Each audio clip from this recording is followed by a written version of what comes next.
Step into a place full of new ideas and opportunities at Techno India University Tripura, where you learn, grow, and build your future. A place that truly helps your dreams become a reality.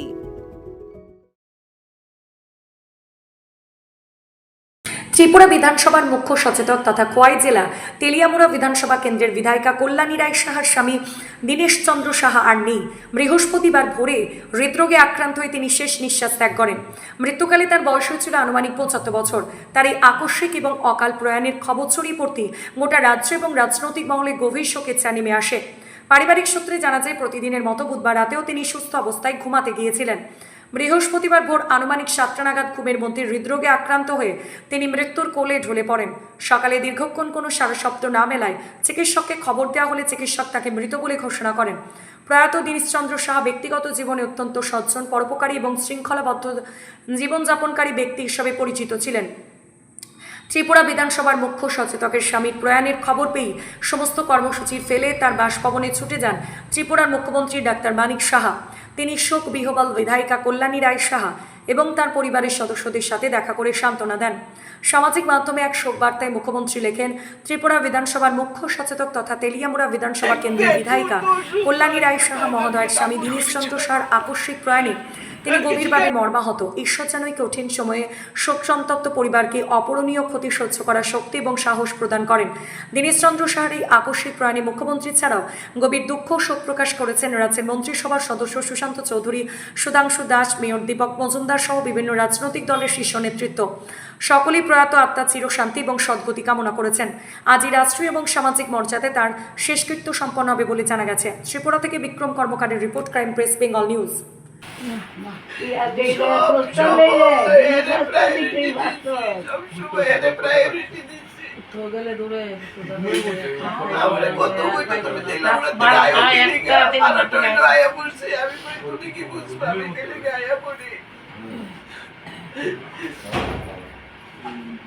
যত রাত্রে ও গায়া পড়তাম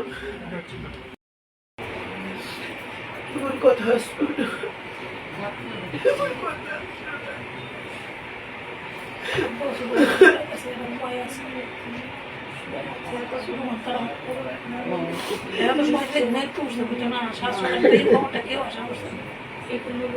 রাত্রি 12:30 অব্দি তো আমরা একসাথে।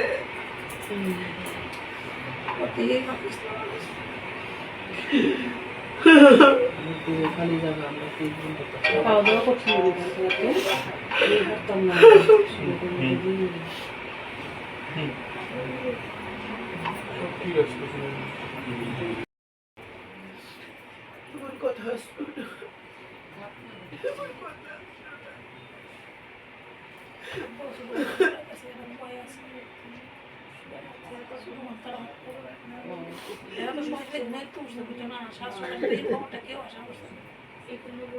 রাত্রি 12:30 অব্দি তো আমরা একসাথে।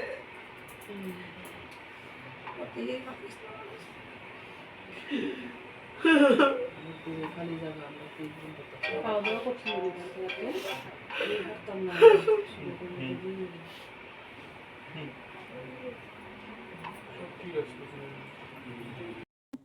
আমাদের পবিত্র বিধানসভার যিনি চিফ হুইপ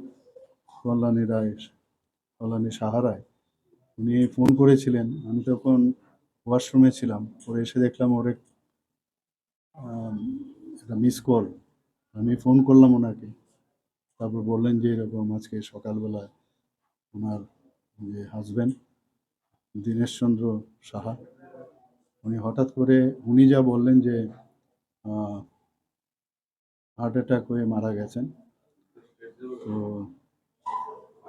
ডাক্তারবাবুকে সঙ্গে সঙ্গে খবর দিয়েছেন।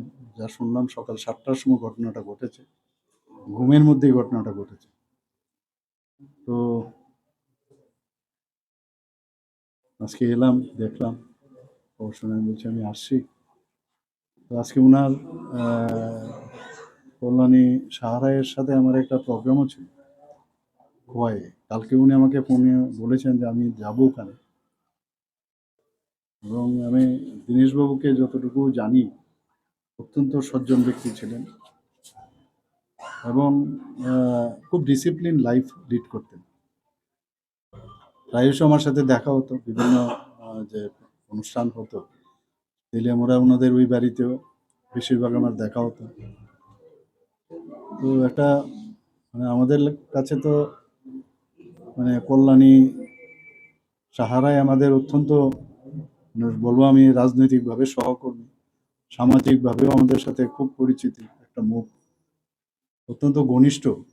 সেই জায়গায় ওনার এই যে হাজব্যান্ডের যে মৃত্যু আমাদের জন্য একটা বিরাট ক্ষতি হয়ে গেল। এবং বয়সও খুব বেশি একটা বেশি নয়, অ্যাবাউট 74 এরকম, 74-75 এরকম হয়। তো এবং যা বললো ওনাকে নিয়মিত কিন্তু যে কোনো চোখের চিকিৎসা হোক, হার্টের চিকিৎসা হোক, নিয়মিত কিন্তু সেই চিকিৎসা হতো। বাইরে গিয়ে প্রায়শ দেখিয়ে আসতে। কিন্তু যা শুনলাম উনি এমনিতে কিন্তু খুব সুস্থই ছিলেন এবং কোনো অসুস্থতার কথাও বলেনি। তো সকালবেলা যখন ঘুমিয়েছিলেন ঘুমের মধ্যেই উনি সেখানেই প্রাণ ত্যাগ করলেন। ওনার আত্মার সদ্গতি কামনা করি, ঈশ্বরের কাছে প্রার্থনা করি যেখানেই থাকুক ভালো থাকুক, সুস্থ থাকুক। Step into a place full of new ideas and opportunities at Techno India University Tripura, where you learn, grow, and build your future. A place that truly helps your dreams become a reality.